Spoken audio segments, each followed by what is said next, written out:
এই সরকার স্বৈরাচার শেখ হাসিনার মতো আচরণ করতেছে।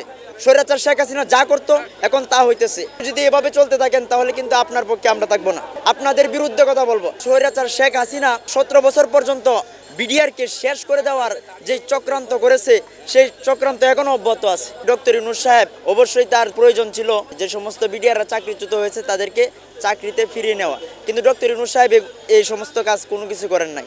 ডক্টর ইউনূস সাহেবের কাছে আমরা প্রত্যাশা রাখি এবং তাকে আমরা একজন অনেস্ট পারসন হিসেবে মনে করি।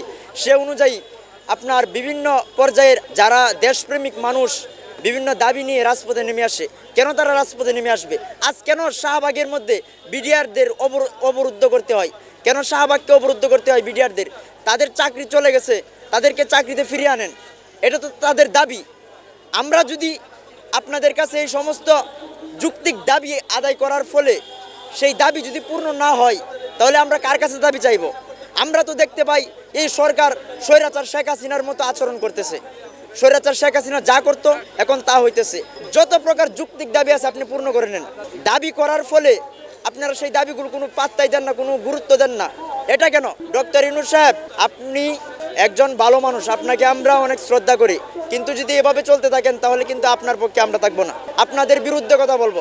কারণ যেখানে অন্যায় হবে সেখানে কথা বলতে হবে, চুপ থাকলে হবে না।